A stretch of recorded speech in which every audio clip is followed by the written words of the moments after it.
Saint Martin. বাংলাদেশের মানচিত্রে তাকালে একদম দক্ষিণে একটা ছোট্ট বিন্দু, দেখতে ছোট কিন্তু রহস্যে বিশাল। এই দ্বীপের নাম সেন্ট মার্টিন। কেউ একে বলে নারিকেল জিঞ্জিরা, কেউ বলে দারুচিনি দ্বীপ, আর কারো কাছে এটা শুধুই ছুটির ঠিকানা। কিন্তু প্রশ্ন হলো, এই দ্বীপ কি সত্যি যতটা সুন্দর ততটাই শান্ত, নাকি নীল জলের নিচে আর নির্জন রাতের আড়ালে লুকিয়ে আছে অজানা কোনো গল্প? আজ আমি আপনাদের নিয়ে যাব একটা সাধারণ ট্যুর ভ্লগে না, বরং এক অনুভূতির যাত্রায়। 15 জানুয়ারি ভোরবেলা কক্সবাজারের জেটি ঘাটে দাঁড়িয়ে আছি।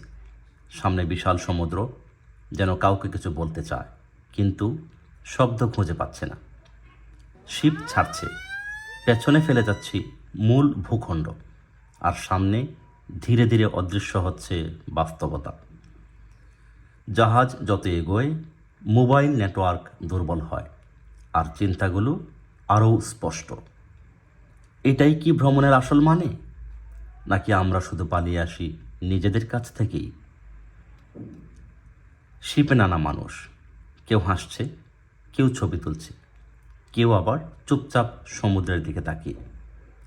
আমি ভাবছিলাম, এই সমুদ্র কত গল্প দেখেছে, কত স্বপ্ন ডুবে গেছে এখানে, আর কত আশা ভেসে গেছে ঢেউয়ের সাথে। 4-5 ঘন্টার যাত্রা শেষে দূরে দেখা যায় একটা সবুজ রেখা, ওটাই সেন্ট মার্টিন। পা রাখলাম সেন্ট মার্টিন দ্বীপে। মনে হলো সময় যেন এখানে একটু ধীরে হাঁটে।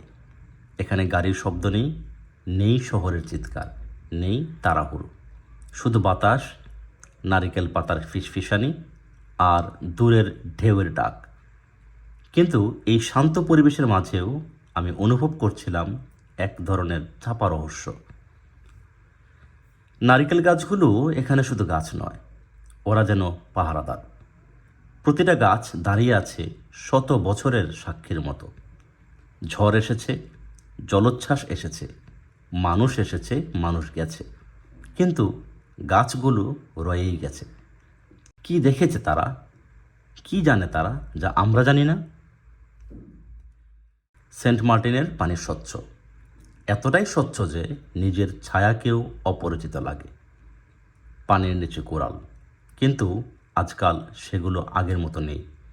প্রকৃতি কি ধীরে ধীরে নিজের ক্ষত ঢাকতে চাইছে, নাকি আমরা নিজেরাই এই দ্বীপের রহস্য শেষ করে দিচ্ছি?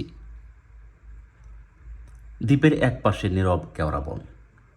এখানে দাঁড়ালে শহরের মানুষ অস্বস্তি বোধ করবে, কারণ এখানে কোনো নোটিফিকেশন নেই, কোনো স্ক্রল নেই, শুধু নিজের চিন্তার শব্দ।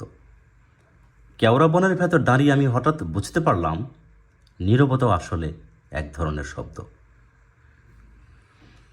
গ্রামীণ জীবন খুব সাধারণ, খুব বাস্তব। এখানকার মানুষগুলো বিলাসিতা চেনে না, কিন্তু মুখে হাসি আছে, তাদের চোখে আছে সমুদ্রের মতো গভীরতা। কিন্তু প্রশ্ন হলো, এই হাসির পেছনে কি লুকিয়ে আছে? সন্ধ্যা নামে, সূর্য ডুবে যায় সমুদ্রের ভেতর। এখানে সূর্যাস্ত মানে শুধু একটা দৃশ্য নয়, এটা একটা অনুভূতি। মনে হয় দিনটা নিজেই ক্লান্ত হয়ে বিশ্রাম নিতে গেছে, আর দ্বীপটা সে যেন আরও রহস্যময় হয়ে উঠছে। রাতে মাছ বারবিকিউ, আগুনের আলোয় মুখগুলো ভেসে ওঠে, হাসি, গল্প আর ধোঁয়ার গন্ধ। কিন্তু রাত যত গভীর হয়, দ্বীপ তত চুপচাপ হয়ে যায়। এই দ্বীপকে রাতে ঘুমায়, নাকি জেগে থেকে সব কিছু লক্ষ্য করে? নৌকা, জাহাজ, এগুলো শুধু যাতায়াতের মাধ্যম না, এগুলো সংযোগ। মূল ভূখণ্ড আর দ্বীপের মধ্যে একটা পাতলা সেতু। এই সেতু ভেঙে গেলে দ্বীপটা কি আরও একা হয়ে যাবে? উপরে থেকে দেখলে সেন্ট মার্টিন খুব ছোট, কিন্তু কাছ থেকে দেখলে এই ছোট্ট দ্বীপেই একটা আলাদা পৃথিবী। নীল জল, সবুজ গাছ, সাদা বালি, আর অসংখ্য অজানা গল্প।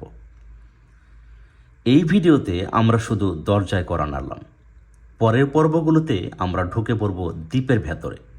কোরাল কেন হারিয়ে যাচ্ছে, ছেঁড়া দ্বীপ কি সত্যিই বাংলাদেশের সেরা প্রান্ত? এই দ্বীপের মানুষরা আসলে কেমন আছে? সব উত্তর আসবে একটা একটা করে। সেন্ট মার্টিন শুধু ভ্রমণ না, এটা একটা প্রশ্ন। আপনি কি শুধু দেখতে এসেছেন নাকি বুঝতে? আমি ফিরে এসেছি, কিন্তু দ্বীপটা আমার ভেতরেই রয়ে গেছে।